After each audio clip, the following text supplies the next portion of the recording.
All right, welcome everyone to Radio and Electronics Hub YouTube channel. Today we're going to be talking about the update to our sBitx SDR software version 5.3. This is our new release that's brought to you by the sBitx Volunteer Development Group, led by me and my team. So in this video, we're going to be going through the new updates to our software here, and you'll notice that my video is out a little bit late because I had some audio problems on the last video.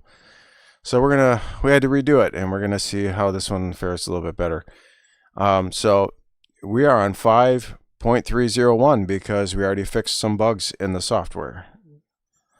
So having said that, you'll notice one of the main changes visually to the software is that we have our mode, our band, and our Bandstack all there's a lot more real estate up here, so these are now in combo boxes.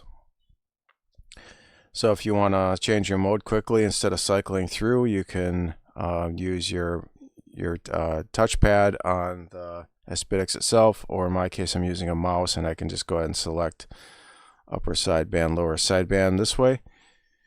And same thing for the band. I can go ahead and easily switch from 20 meters to 80 meters to 10 meters and anywhere in between. And then over here I have my Bandstack, so I can easily select one of those and quickly jump over to that frequency and that mode. So some of the other changes along with this are the span and the menu, and a few other controls here. These are all changed now too. So like if I go to step, I can go ahead and easily change my step. If I go to, so we'll stay with 1K. If I go to my span, I can change that here.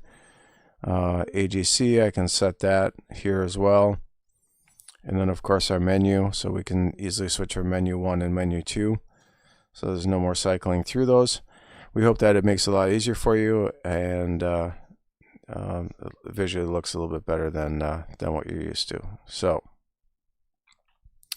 a lot of these things haven't changed. They're still here. You can expand the spectrum and have the console box up here. One thing that I really wanted to point out is that the console box, so let's go ahead and switch over to let's go to our preset here. Let's go to here. We'll change this to FT8. And we'll wait to start bringing in some stations that we're decoding.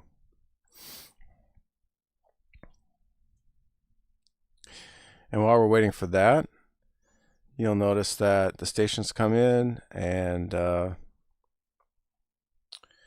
when this was a problem when you were trying to decode stations, and like say for example you minimize this and went to open up another application or even moved around the screen like this, the console box would disappear. Well, now that no longer happens, which makes it a lot easier, especially if you're decoding CW and you're not very proficient at it and you like to see your decoded messages.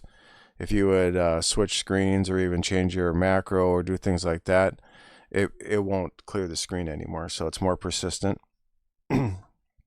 And that does, it's the same thing for mode and GUI resizes as well. There is also now a larger font size option. So this was more geared for this Morse code decoder, or CW decoder, and you can also use it for any text that shows up in the console box here on the left hand side.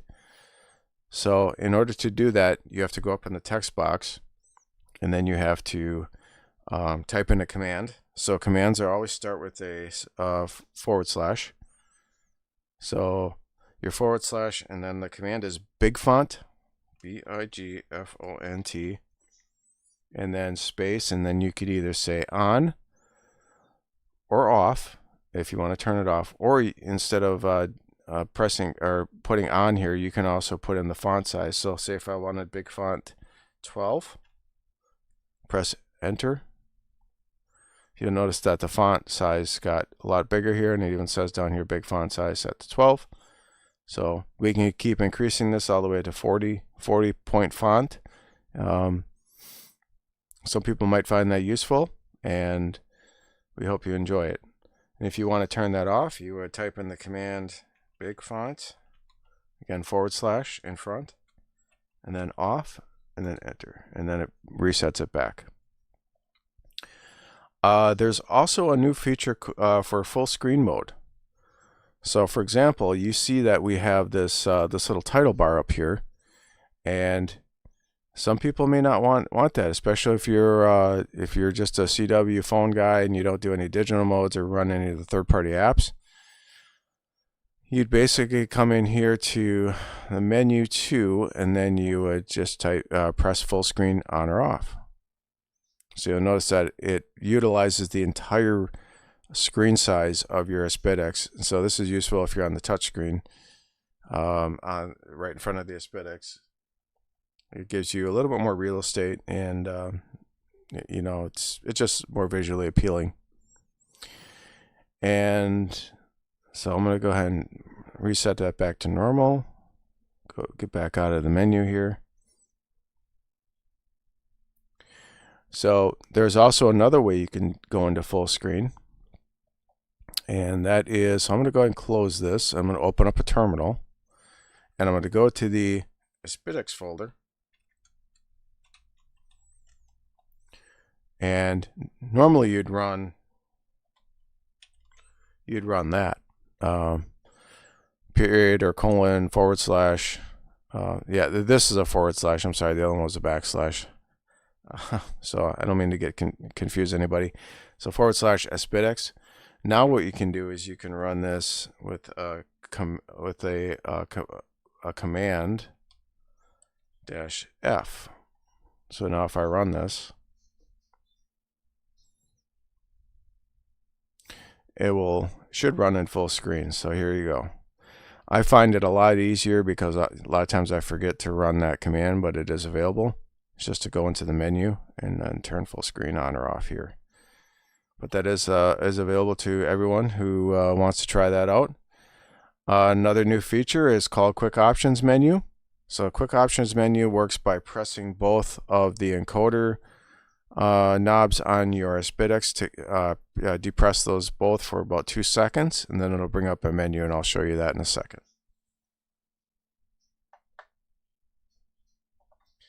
All right, so I pressed both of those in for 2 seconds, and now I get the Quick Options menu, which you can also toggle your full screen from here. You can close the sBitx application directly from this menu. You can shut down the Raspberry Pi operating system that's running inside the sBitx. Now, this will shut down the operating system, but it doesn't fully power off your radio, so you want to remember to press the power switch when you're done using the radio, and then you can cancel. All right, so let's go out to the next section here. If I had the INA260 module installed, you might remember that up here on the title bar where it says no call, no grid, and it shows the date and the time, it would show your voltage display. So if you were on battery and you had the INA260 module installed, you would be able to monitor your battery voltage up here. Well, now we've left it up there, but we've also added it right next to right above the frequency here. So right next to the audio button, it'll show the voltage and current display depending on if you're transmitting or if you're in receive mode. And that is a really nice feature to have, so that you can always measure your current draw and also your voltage right in the application. So if you're in full screen mode, this will be handy to monitor that here. Another great new feature is now we have SWR protection in the radio. So the way that we make this work is that it monitors our SWR as we're transmitting, and if it exceeds a certain level, then it reduces the power output, or in our case, the drive. So right now my drive is set to 20, and if I tripped the SWR protection, my drive would be automatically reduced to 1. Okay. So in order to control that, you need to type in a command, but by default, the trigger for that SWR protection is 3 to 1. So of course in the sBitx line of transceivers, we know that these radios are somewhat sensitive to high SWR, higher SWR. So this is a nice little feature, especially if you have a problem with an antenna coax or whatever. So in order to change that, we have to type in a command. So we're going to do \. Remember I told you it was / incorrectly in the past. So we're going to do \, and we're going to type in max v SWR. Just like that, and we're going to press space. In my case, because I got a keyboard attached to the radio. And in our case, if I wanted to say I want my SWR to trip at 2.3, I'll press enter. You notice here that on the screen it says max v SWR was changed to 2.3. So now anytime my SWR goes over 2.3 while I'm in normal transmit mode, then it will trip the SWR and reduce my drive. Now this does not affect the let's get out of this mode and let's go to upper sideband. We'll stay here. It does not affect my tuning. So if I would press tune right now, you'll notice that my SWR is at 2.0 and I'm putting on about 5.3 watts. If I would have reduced that down to, like, say, max SWR trip is 1.5, it wouldn't affect the drive level over here. So this is independent, which is a nice feature. Now, say, for example, if you don't want to use this at all, or you don't need it, or if it causes problems, you could type in max v SWR 0. And what that does is it disables the max or the SWR protection on the radio. And this does get saved when you power down the radio and reboot it. So it'll remember these settings the next time you start up the radio. So to demonstrate that, what I'm going to do is I'm going to put my SWR protection down pretty low, and I'll give you an example of how it works.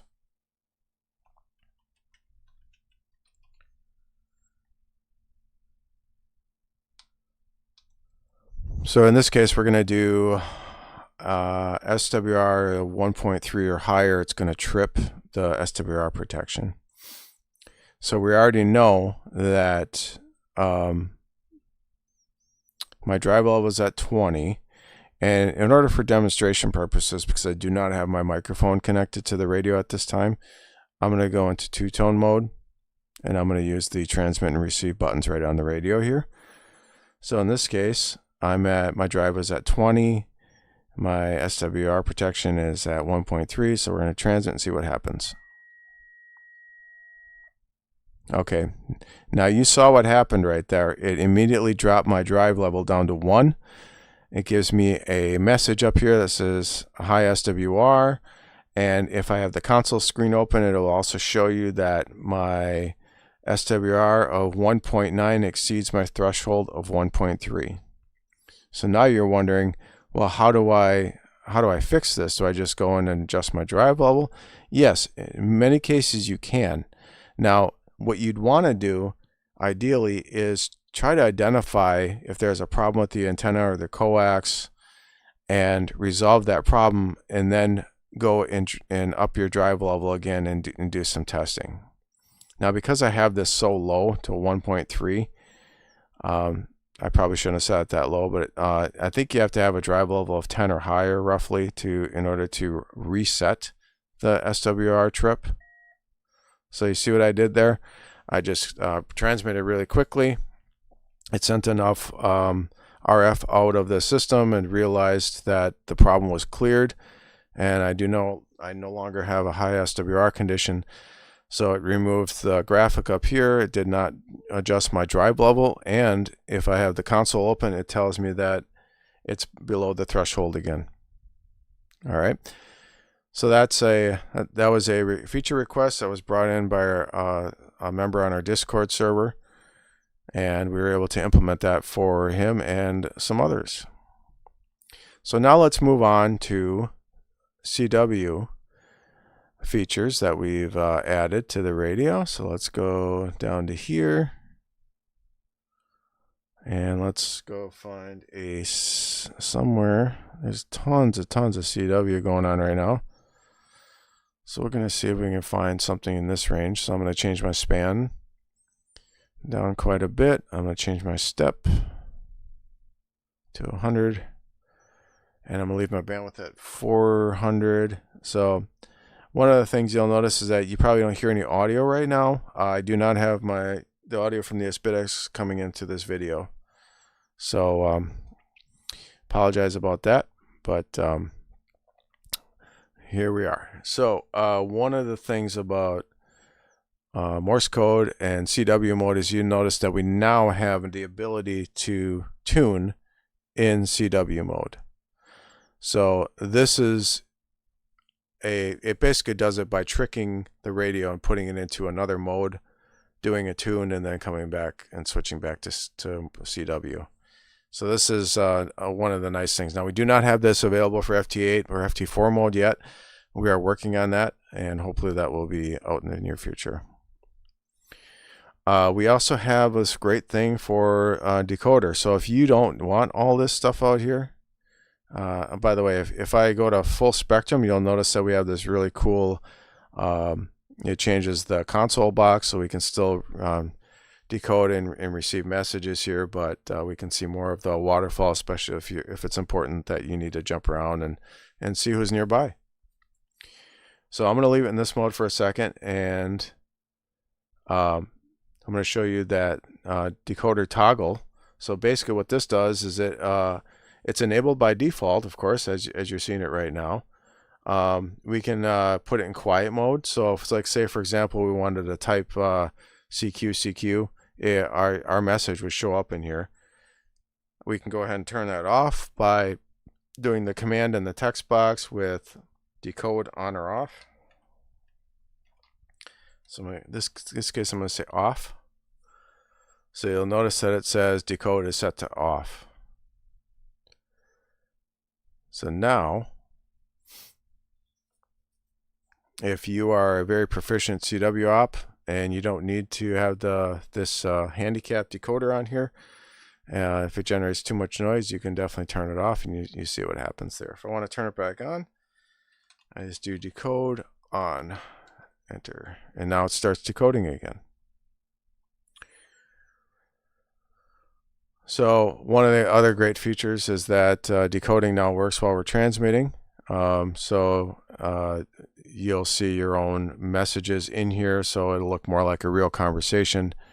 And you can see that this guy's coming in. He's giving him a 599 signal report.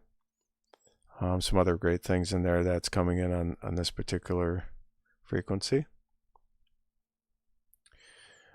Another thing that I missed and that I'd like to go back to is, before we go through some more of the Morse code features. So you'll notice that if I go into, say, menu 2, this is one thing that was accidentally removed from a previous version. The highlighting of the buttons. So if you have split mode on or off, or RIT on or off, like in this case I have autoscope on, we have this, if it's on, it's going to highlight the button in this green color, which gives you a little bit more of a, just a quick glance on saying, okay, what's turned on and what's turned off.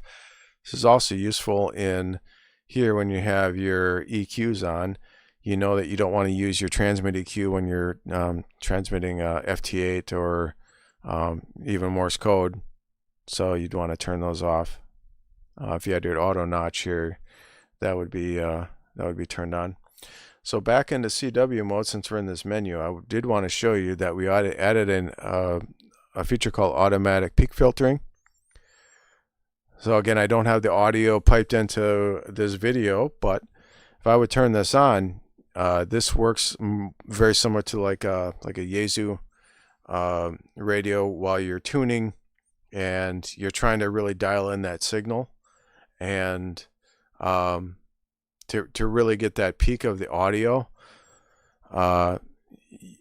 So you know that you're right on there and you can hear them better. You can actually turn on automatic peak filtering. So while you're tuning around, you would have this on. You can adjust your gain to anything that's comfortable to your listening preference, and then the width of the automatic peak filter. So as we know, most CW signals are very narrow banded, and the default width here is 100. So you can actually probably bring that down to either 50 or 40 on a crowded band. And this will hopefully help with your Morse code decoding. Let's see, what else did I miss anything here? If there's anything that I did miss in this video, I will cover in some other videos as well, or maybe I can go take a deeper dive into some of those features as well. And I'm going to take this time to take a break and say thank you for our patrons and our subscribers and our supporters. We really do appreciate it. We thank you very much, and it really shows that we are making a difference with this software. We spend, myself and the team collectively, we spend thousands of hours on this project, and it's a lot of work. I say it's a labor of love, but when we get people coming out and saying thank you and sending us a few bucks, it does go a long way. It actually allows us to do more with this radio project. In fact, like testing out the new Raspberry Pi Display 2, or testing this on a Raspberry Pi 5, or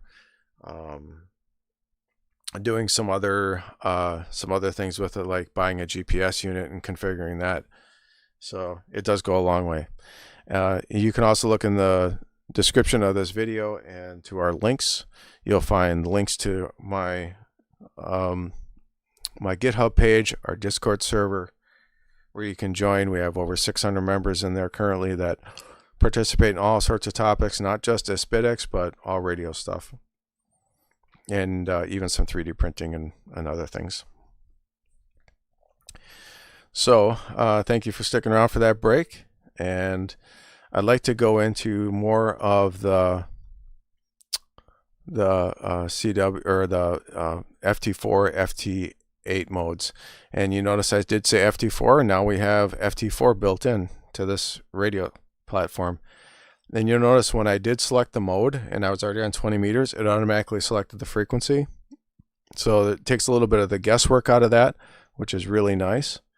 And that also works with FT8. So if I go to switch to FT8, it'll go ahead and bounce over to 14074. And of course, you can operate these on other frequencies. You would just spin the dial or change the frequency over here. So in this case, I'm going to stay on FT8 mode, and wanted to show you that some things have changed. You'll notice down here we have our FTx CQ. So FTx is basically, X is the equivalent of FT4, FT8. So this works for both. So one of the things, well, before I go into these, I'm going to go ahead and talk about some of the new features that we'll go over. So again, I mentioned full FT4 support, so we can send and decode via FT4 right in this radio platform without any need for external software like WSJTX. We have better handling of non-standard call signs. So if you're portable, if you're a special event station, if you're POTA, if you're SOTA, Islands on the Air, any of those things, this makes it a little bit better. So those are done by what's called a CQ token. So for example, if you want to do CQ POTA, you could go ahead and set that up in the software. we have an adjustable transmit pitch between messages. So for example, right now you can see my red line here. This is where I would be transmitting if I were on FT8, and I could go ahead and change my TX pitch here by moving this up or down. You can see that right now I'm spinning the encoder, and I can move this up and down. Well, when you were already in an active conversation with someone, it was very difficult for you to move your CW pitch. It would automatically go back to what it was. And in a crowded band like as this, if someone jumps on your transmit frequency or transmit pitch, you wouldn't be able to change it. Now we have that ability to do that. During your communication with FT4, FT8 contact, the radio would send, or the software would send a receive, RRR instead of for your R report instead of an RR73. So now we've gone ahead and fixed that. That was a feature that was fixed, and then a bug came back, and now it's fixed again. So now when you're doing this, it'll give you an RR73, just like it normally should. One of the great things about this is you'll notice that we have some additional information on this screen. So you'll notice that we have of course our time slot here, so our 15s and our 30s and stuff like that. And we'll also have our signal strength. Right here we'll have our like some of these will actually locate, like it'll show their location. So we have cty.dat lookup for country names, and it's automatically updated when you reboot or start the sBitx, and that will automatically get updated every time your sBitx is connected to the internet. So it will pull down those updates. So say if a station or a grid square goes to a new country or adds a new country or removes a country, then it would be updated in there. We also have the bearing and the heading. So in this particular case, we have our distance and our heading. So our distance would show in kilometers, and our heading would show, like if you were facing north, northeast, northwest, southwest, it'll show that in here as well. Our timestamps are more precise now. They were generalized in the past, especially in the logbook. Now we can get more accurate timestamp information out of that. So over here, talking about those new controls, so we have FTx CQ. So you'll notice right now it's on even. So again, this is what we're going to be sending out in our operating mode for either FT4 or FT8. So in here, we have our normal. You can do even or odd, and you have an alt even or XOTA. So alt even would mean that every fourth slot, so every fourth time a transmit would happen, it would go ahead and send out a CQ. So it allows you to listen more, decode more, and you'll end up making less contacts. But if you're hunting a specific station, this will make it a lot easier for you. So it's just a matter of clicking on the mode you want. And this one is going to work in conjunction with something in the menu. So if I come into menu 1 and I go to set, you'll see that I have these different configuration options in here. So in this case, right now, if I was doing regular just FT8 from home, I would just put in my call sign, my grid, and just hit OK. Now if I were doing islands on the air, summits on the air, or parks on the air, I would go ahead and select my mode of operation. So in this case, I'm going to do POTA, and you'll notice that it gives you a cheat sheet here. It says, okay, go ahead and enter your peak, like if you were doing a summit on the air, your park, or your island.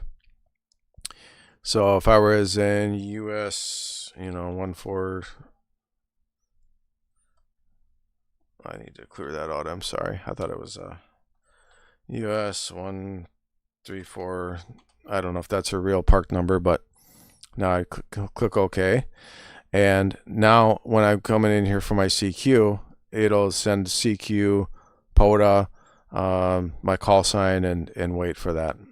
But really importantly, when you log the contact, it'll actually log the park number or the summit or the island in your logbook. So I'm going to go ahead and click on my logbook. I have some test stuff in here right now.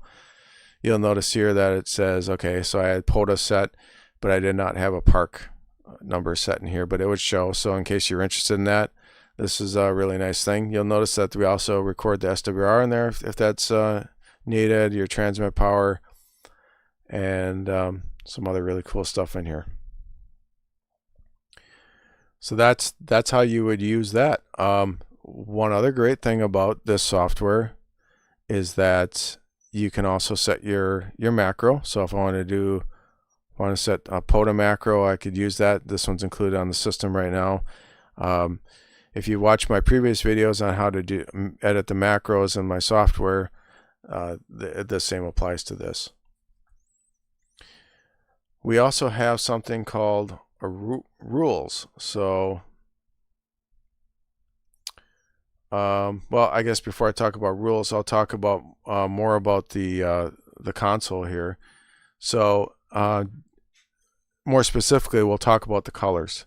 So your call sign will be in red. So if you were transmitting, any recent QSOs that show up in the list are going to be dim green. So these are dim green. And what happens is that the recent QSOs it defaults to the last 24 hours. Any new calls that come into the system that you haven't been logged are going to be orange, just like these stations here. And any new grids are going to be amber colored.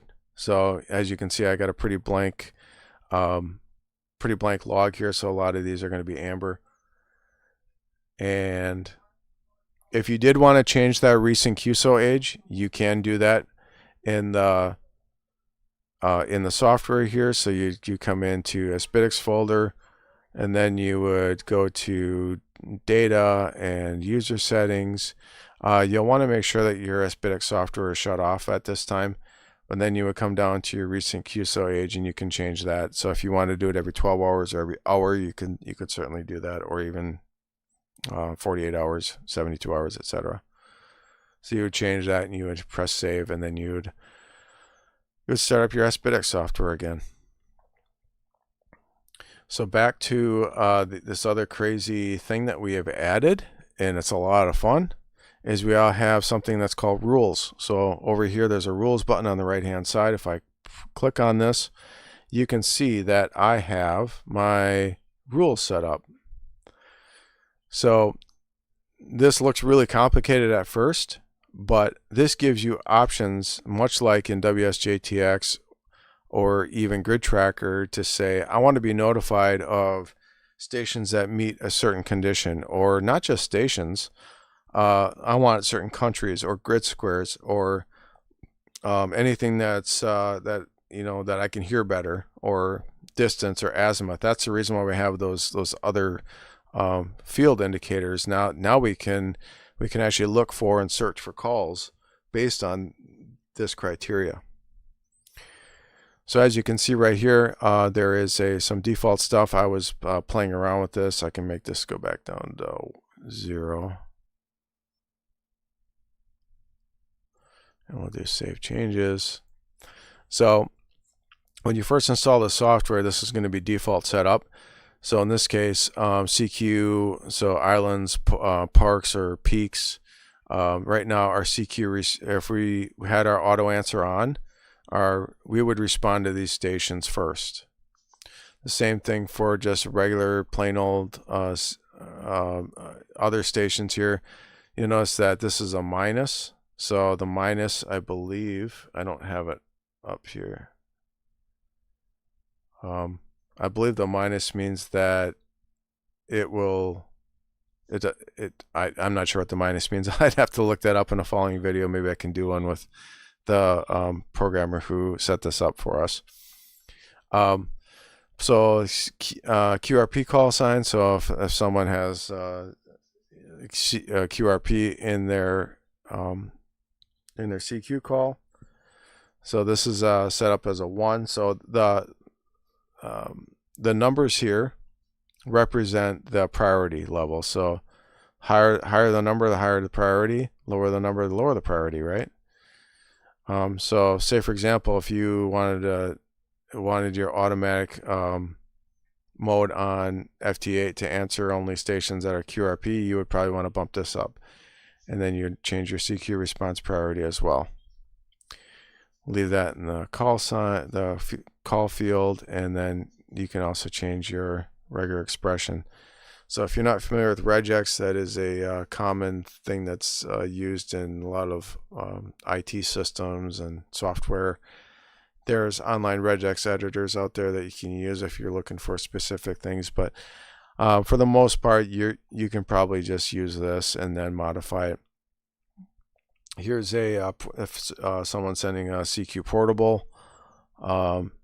If you wanted to do distance-based CQs and responses, you could do this. Right now our field is distance, and anything over 1,500 kilometers, we will respond to those. And then again, this is based on the priority level. So if it meets a condition first that has a higher priority level, then it will go ahead and answer that station or that station first. So the higher the priority and the higher the the higher the number, the higher the priority.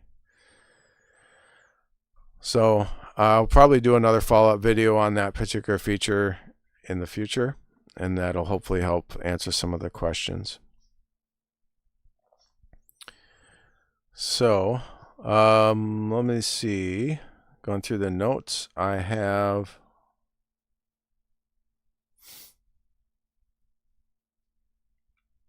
so logging and exporting. Again, we saw the log here. As you can see, we can export the log. We can edit an entry in the log.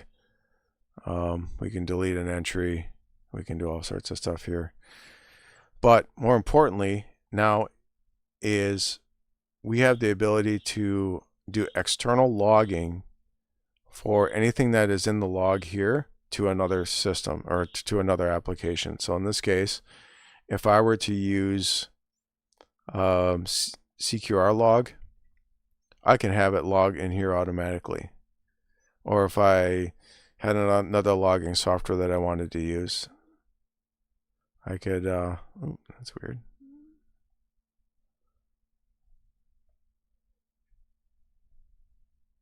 There it is. Okay. So if I want to do a new log, I can set that up, or I can go in here and I can make some changes in there. But yeah, it'll do it via UDP logging, so much in the case of like WSJTX did. And in order to do that, what we're going to do is go over to, we're going to go into our user settings.ini file again, and right here is, right now it's off by default.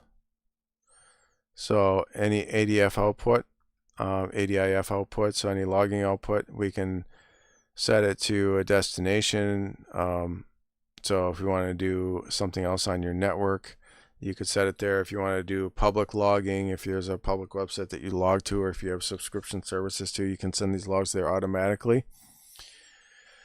which is really nice. So this does support not only IP addresses, but also host names like this one here, any multicast destinations, multiple destinations, all that stuff can be, you'll notice that there's a semicolon here that would be needed. So if you had multiple destinations that you wanted to put in here, you could do that. You'll also notice that there's a fun little thing here. This one is actually going to ft8battle.com. So our Discord group is part of FT8 Battle. So if you are in there, you can automatically use the software to upload your logs and get points. So that's a really fun feature that we have enabled.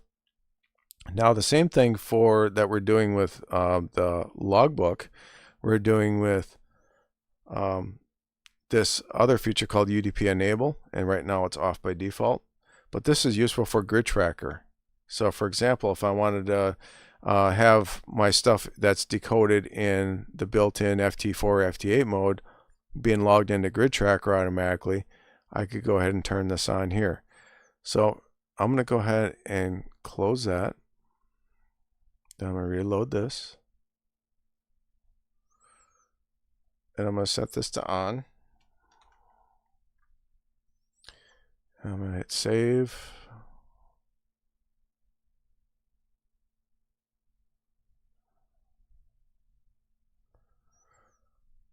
And we'll restart the sBitx application.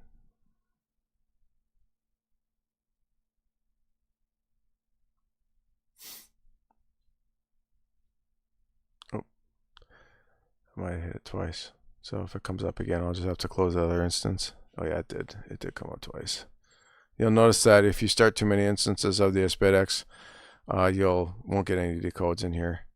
That is a known problem that we're trying to fix with by doing some commands in here that check for running instances of the sBitx application. So I'm going to go ahead and restart that.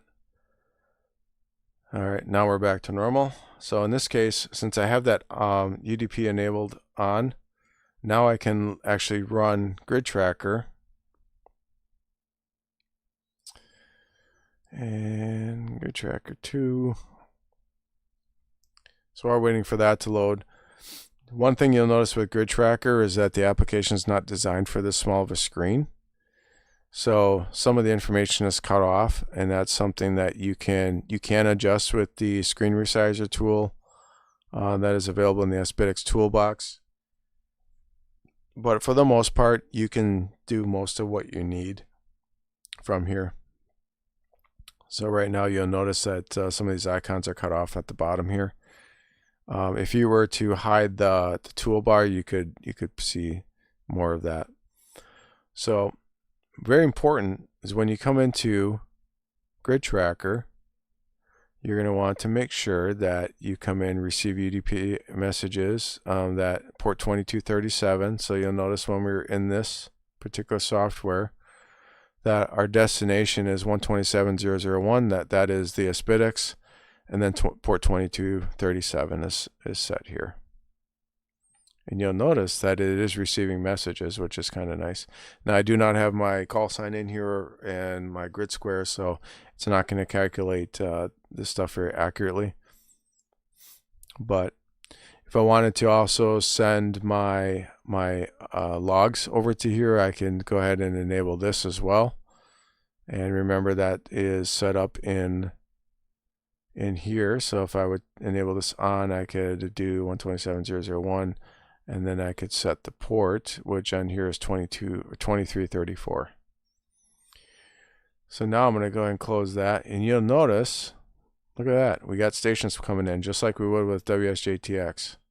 So this is kind of nice. You can set up alerts and utilize all the features of Gridtracker in here as well.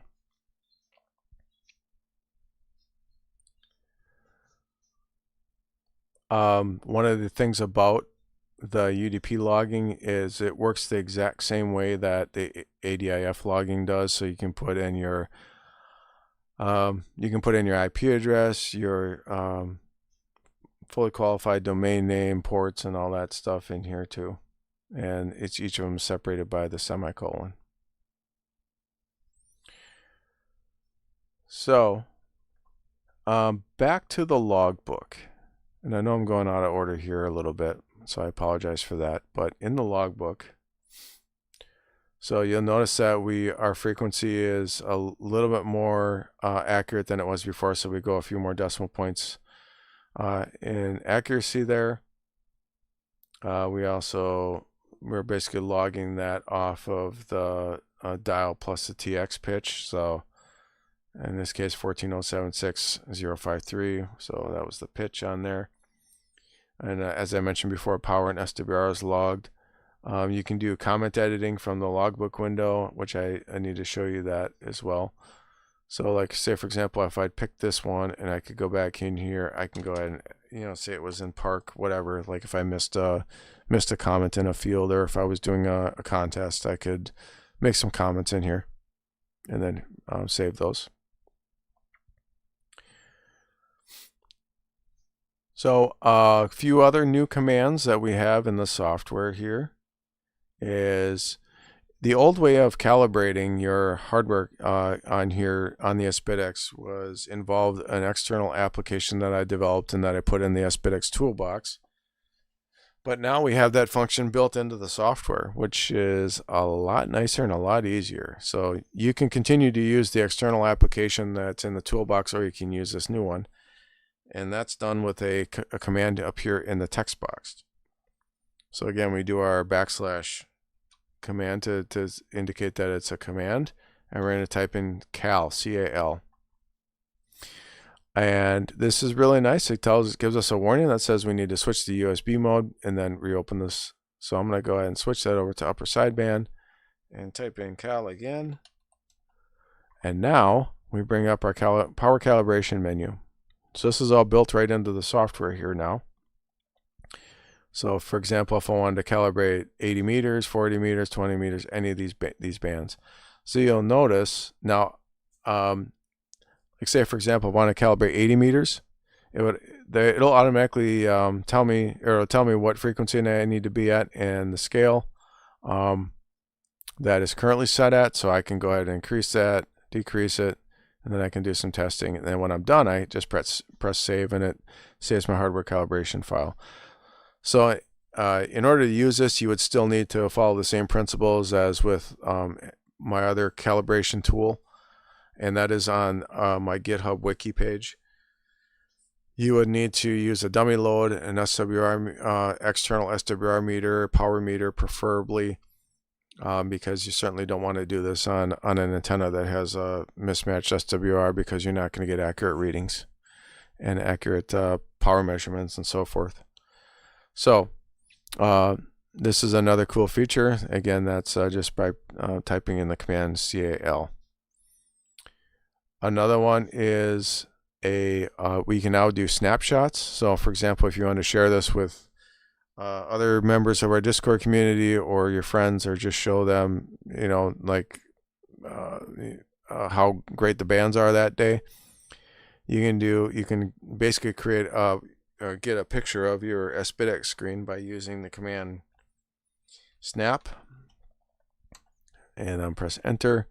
And when I do that, I'm going to go back up into, there's a new folder here called screenshots.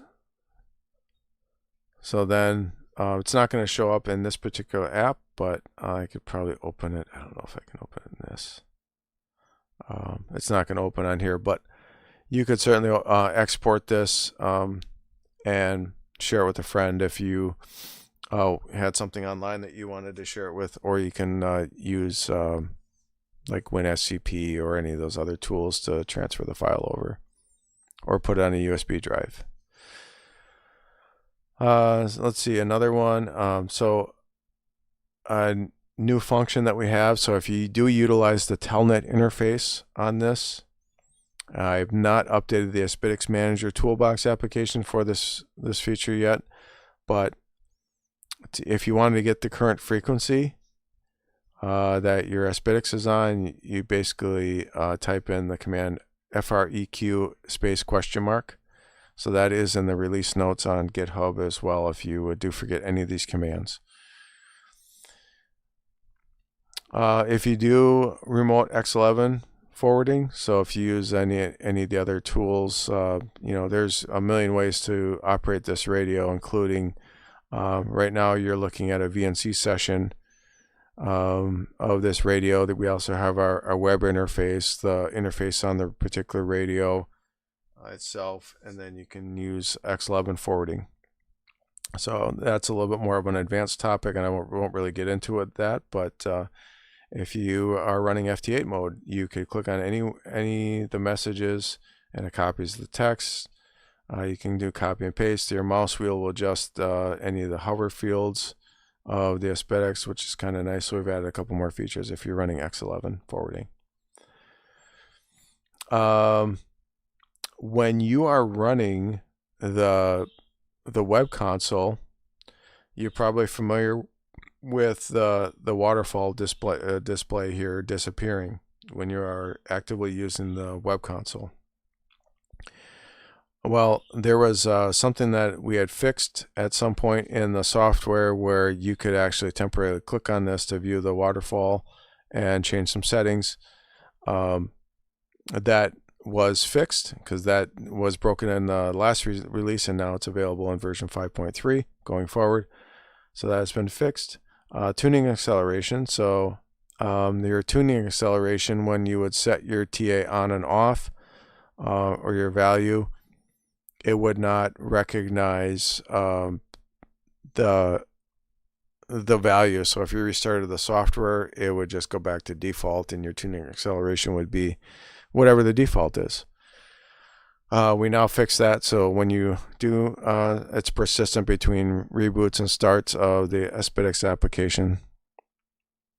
So I'm sure there are probably some things I've missed, and I will make a follow-up video about that in the future, but I want to give you guys an idea of what we're doing with the software, the improvements that we've made, and we are continuing to improve this software. We have a bunch of things coming in the future here for our next version, and a couple more fixes, and even looking at things like enhanced SSB, possibly putting in FM mode. I mean, that's something we've been working on for a while, but it's been a challenge for us to figure it out. Or even an SWR scanner and graph in the software. So we're trying to make this $400 radio act more like a $2,000 radio the best we can. So again, we appreciate your support, and if you'd like to join us on Discord or check out the software, you can go to the links in the description, and we certainly do appreciate it. So I hope everyone has a great day, and I want to say 7-3, and we'll talk to you soon.